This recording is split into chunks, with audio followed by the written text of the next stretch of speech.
Murodjon, qandaysiz? Malades, barakalloh. O'qishlaringiz yaxshimi, tinchmi? Hozir siz bilan, barakalloh, siz bilan hozir yurib ketayotganda, masalan, biron narsangiz yiqilib qolsa yoki biron jihozingiz yerga yiqilsa, o'shani topishni siz bilan ko'rib chiqamiz. Sizni topqirligingizni hozir sinaymiz.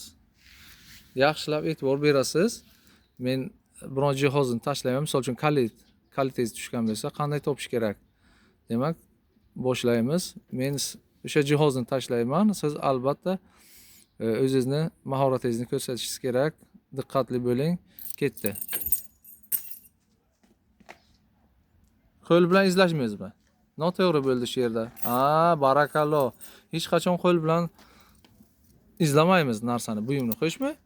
Hech qachon oyoq bilan izlaymiz, xuddi o'rgatganimday, xo'shmi?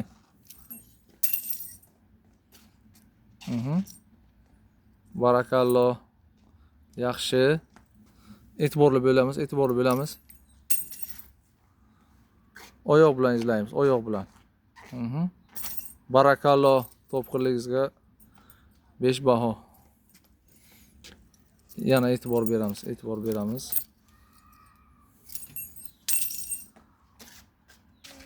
Oyoq bilan izlaymiz.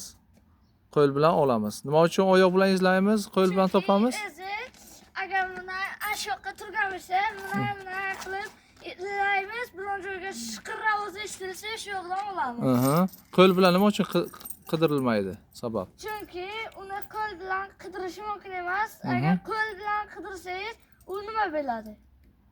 Ya'ni hisobga kirmaydi yani. Hisobga kirmaydi. Birinchidan, ikkinchidan qo'limiz tirnalishi mumkin. Boshqa narsalarga, yoki biron xil hasharotga tegib qo'yishi mumkin, yo xavfli biron narsalarga ilinib qolishi mumkin. Tushundingizmi? Barakalloh.